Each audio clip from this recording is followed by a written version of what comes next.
주간 평안하셨습니까? 제가 기도하고 시작하겠습니다. 고마우신 아버지 하나님 은혜를 감사드립니다. 이렇게 하나님 앞에 나와 예배드릴 수 있도록 인도하시고 특별히 하나님의 말씀을 들을 수 있도록 인도하심을 감사드립니다. 아버지 하나님, 겨울이 지나가고 이제 드디어 봄이 오고 꽃이 피고 있습니다.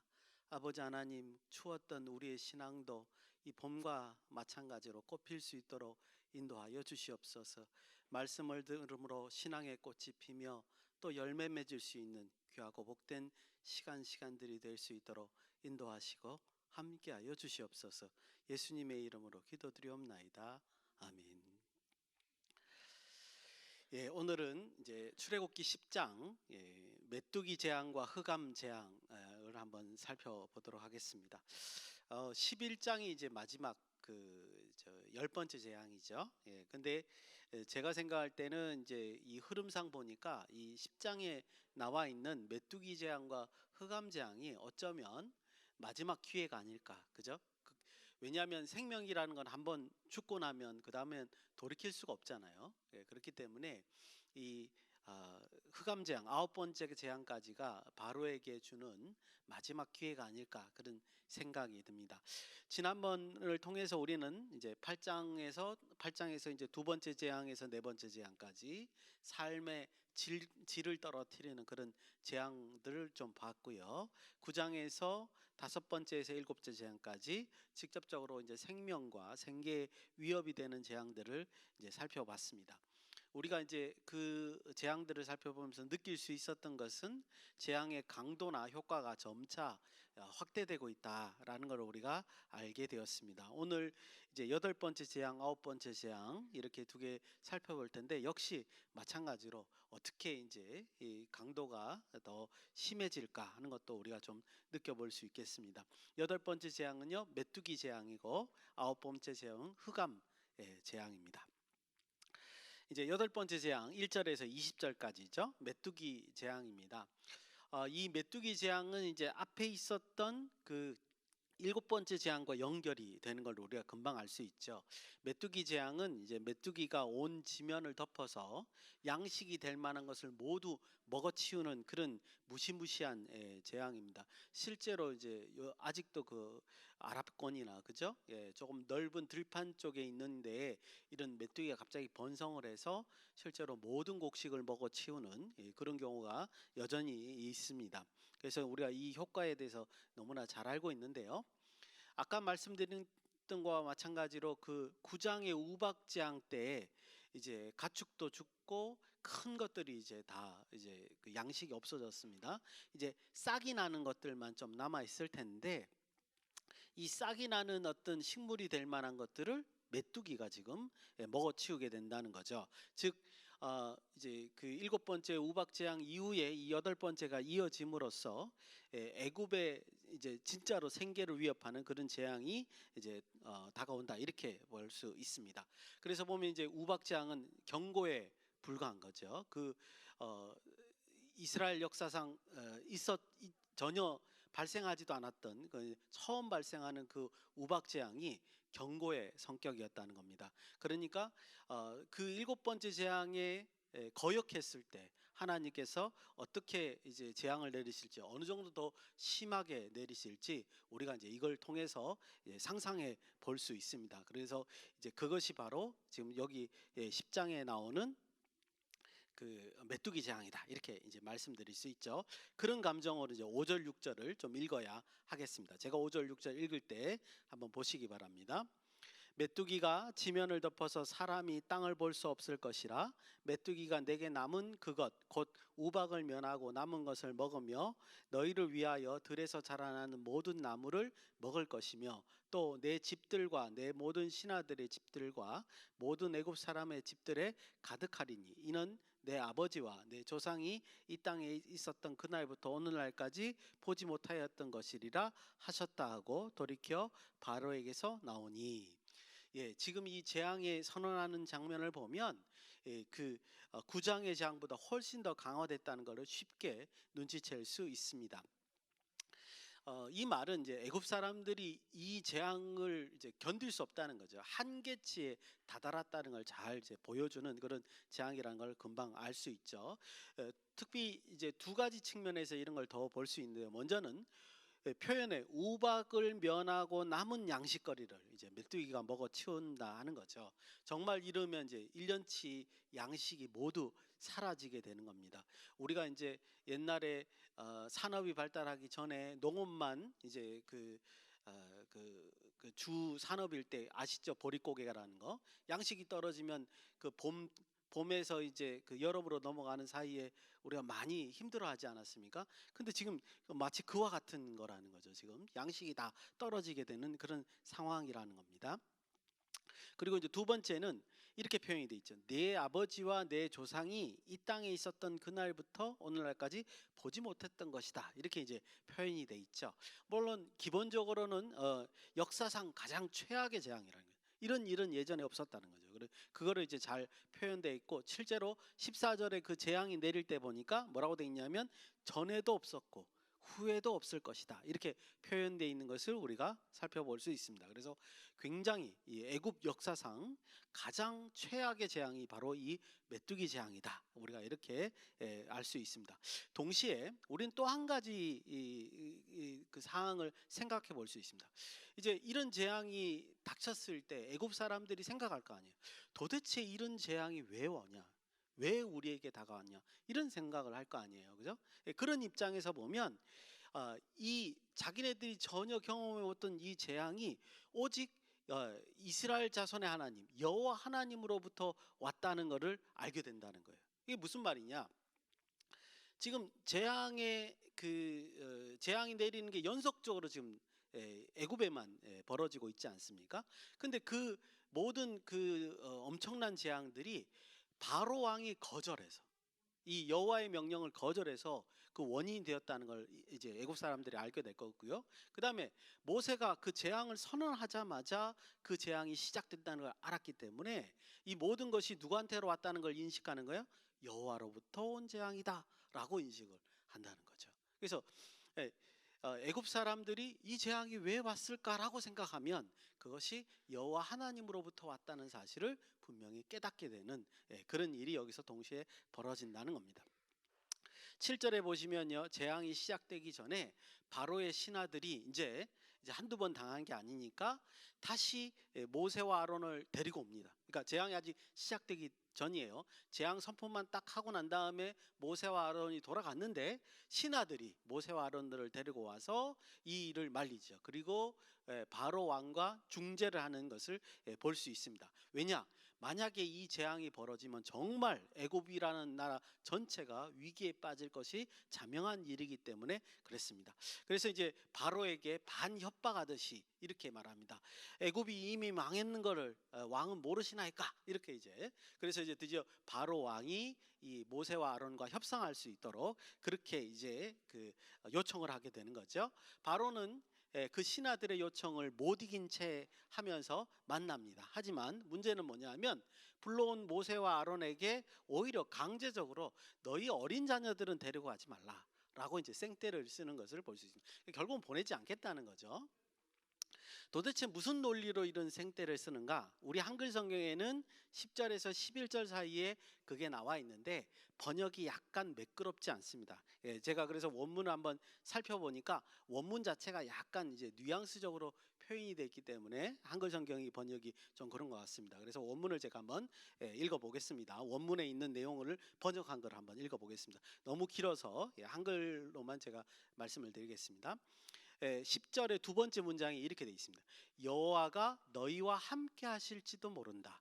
세 번째 문장에 너희와 너희 자녀들을 내가 보내는 것처럼. 이게 무슨 말이냐면 이 뜻이에요.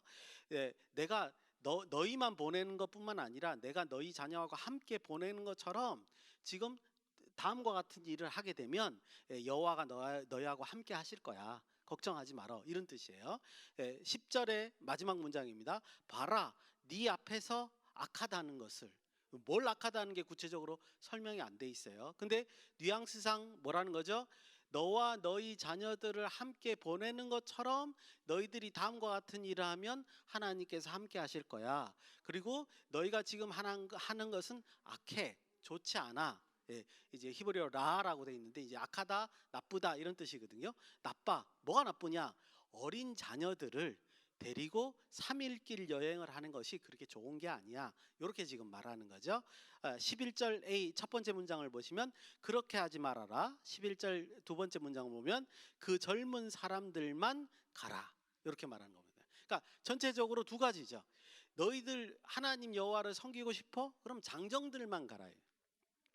어린 아이들이 같이 가서 여행하는 것은 그렇게 좋지 않을 수 있어. 이제 바로의 속셈을 우리가 이제 이해할 수 있습니다.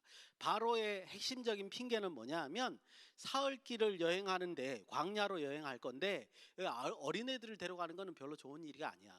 어차피 너 돌아올 거라며. 이런 요구이죠. 그러니까 붙들고 싶은 그런 욕심인 겁니다. 그러니까 아이들은 두고 장정만 가서 하나님을 섬기고 돌아와라. 이런 이제 생떼를 쓰는 모습을 우리가 볼 수 있습니다. 나름의 논리를 만들어서 하나님의 명령을 거스리려는 참 애쓰는 모습을 우리가 볼 수 있죠. 11절 마지막에는 그렇게 말하고 난 다음에 더 이상 허락할 수 없다는 듯이 모세와 아론을 이제 겁박하는 것을 우리가 볼 수 있습니다. 이 장면을 보면 황당하기 그지없죠. 누가 누구에게 허락하고 말고를 결정하는지 정말 황당하기 그지없습니다. 하나님께서 결정하는 건데 바로는 여전히 그 결정권이 자신에게 있는 양 그렇게 지금 겁박하고 있고 또 이제 하나님께 복종하기 싫어서 핑계를 대고 있다. 우리가 이렇게 판단해 볼 수 있습니다. 그런데요. 우리가 이제 이 장면까지 지금 8번째 재앙이 이제 벌어지는 직전까지 왔는데 의문이 들죠. 어떤 의문이 드느냐? 하나님께서는 계속 지속적으로 지금 그죠? 두 번째 재앙부터 시작해서 이 7번째 재앙, 그다음에 이제 8번째 재앙이 시작하기 전인데 계속 바로와 애굽 사람들을 밀어붙이고 있죠. 그러면 이 정도면 이제 바로와 애국 사람들이 하나님의 명령에 순종할 때가 됐어요. 그죠? 하나님의 명령은 아주 간단합니다. 내 백성을 광야로 보내서 나를 섬기게 하라. 아주 간단하고 명료한 일인데 그걸 이제 순종할 때가 됐는데 순종하지 않는 거예요. 왜 그럴까? 왜 이런 불순종을 자꾸만 자초하고 재앙을 자초할까? 왜 제가 이런 질문을 드리냐면요. 두 번째 재앙부터 여러분들이 쭉 보시면 지금까지 이제 보셨다시피 한 번도 바로나 애굽 사람들이 이 재앙의 문제를 해결한 적이 없습니다.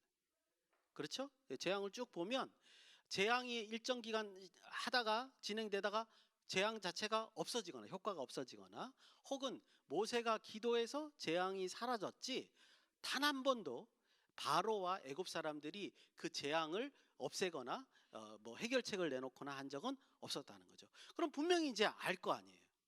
이거는 기본적으로 모세를 통한 이스라엘 자손의 하나님 여호와로부터 이 재앙이 왔다. 모두가 이해할 수 있었단 말이에요.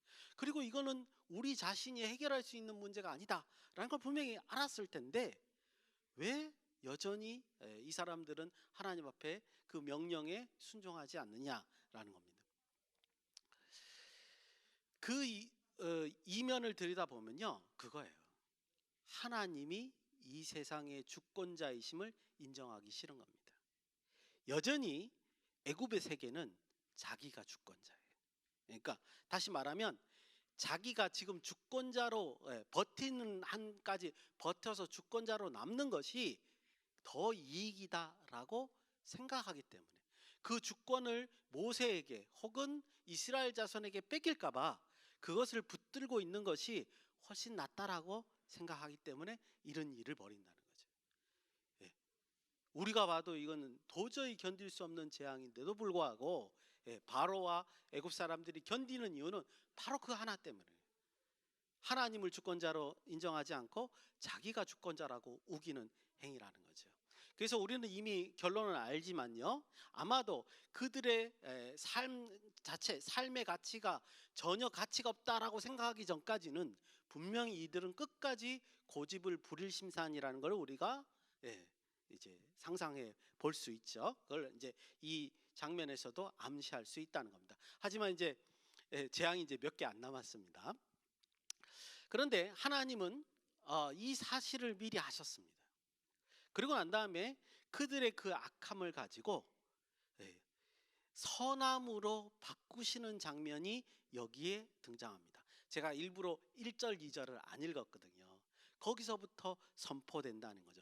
재앙이 선포되기 전에 놀랍게도 하나님께서는 모세에게 특별한 선언을 1절, 2절에서 하는 것을 우리가 볼 수 있습니다. 1절, 2절은 우리 같이 한번 읽어보겠습니다. 시작. 여호와께서 모세에게 이르시되 바로에게로 돌아가라. 내가 그의 마음과 그의 신하들의 마음을 완강하게 함은 나의 표징을 그들 중에 보이기 위함이며 네가 내게 애굽에서 행한 일들을 곧 내가 그들 가운데서 행한 표징을 네 아들과 네 자손의 귀에 전하기 위함이라. 너희는 내가 여호와인 줄을 알리라. 아멘. 바로가 고집 부리는 것을요, 오히려 하나님의 이름이 전파되는 도구로 사용하시겠다 하는 말씀인 거죠. 여러분도 한번 잘 보십시오. 하나님의 이름이 전파되는 것 점차 확대되고 있다는 거예요. 그러고 나서 앞에 있는 재앙들을 보고 바로와 애굽 사람들의 반응을 보니까 정말 그게 맞는 것 같이 보입니다. 첫 번째는 처음에는 바로가 하나님을 인식하는 것에 대해서 말씀하시는 걸 볼 수 있고요. 또 점점 좀 지나니까 애굽의 모든 사람들이 하나님을 인식하는 것까지 언급하고 있는 것을 볼 수 있습니다. 재앙이 지나가면 지나갈수록. 그리고 지금 여기서는 뭐라 그러냐면 이스라엘 자손들이 대대로 이 사건을 가지고 영웅담처럼 이야기하게끔 만들겠다라는 겁니다.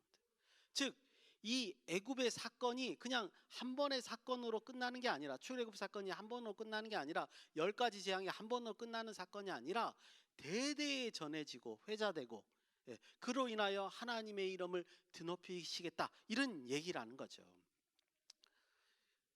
여러분, 우리는 이 장면을 통해서 10가지 재앙을 다시 한번 생각을 해야 됩니다. 우리가 현재 이 성경을 읽을 때 이 10가지 재앙에 대해서 다시 한번 생각을 해야 된다는 거죠.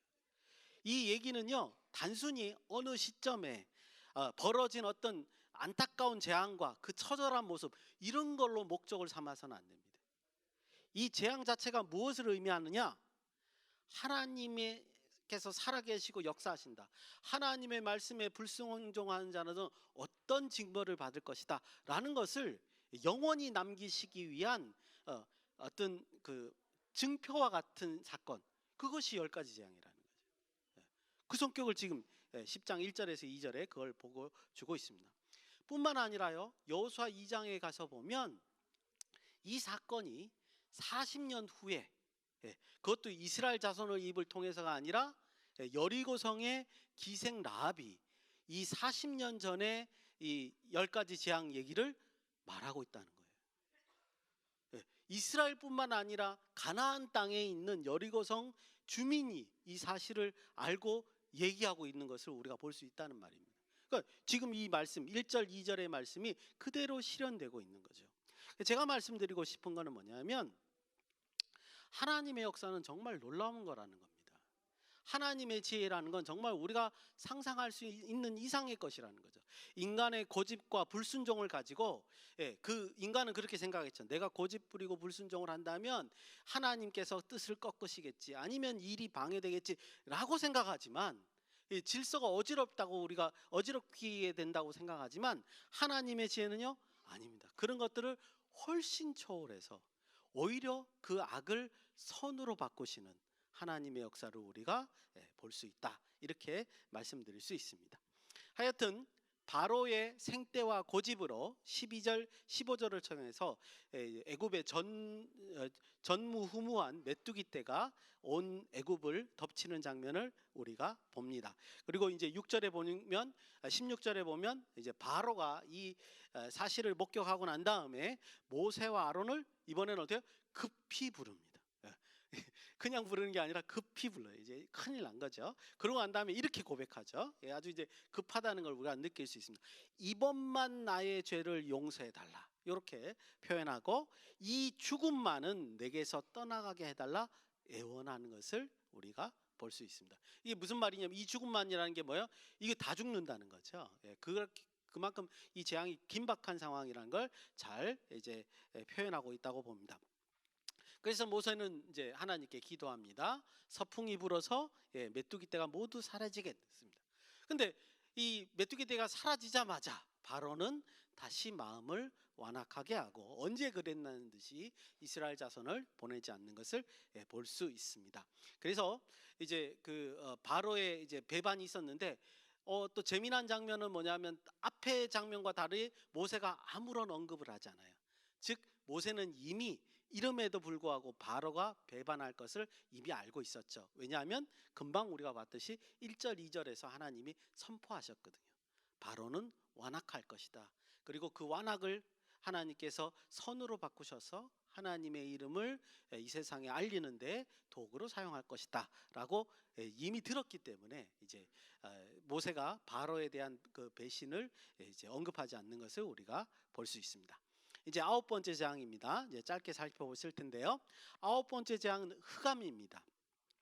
그리고 이제 이미 앞에 사례에서 보신 것 같이 이 9번째 재앙은 그 앞에 있는 여덟 번째 재앙, 메뚜기 재앙을 메뚜기 재앙을 모면하기 위해서 바로가 거짓말했던 것에 대한 어떤 징계의 성격이 있습니다. 왜냐하면 이제 모세를 통해서 바로에게 알리지 않고 재앙이 곧바로 실현되기 때문에 징계의 성격의 재앙이 9번째 재앙이다 이렇게 볼 수 있습니다.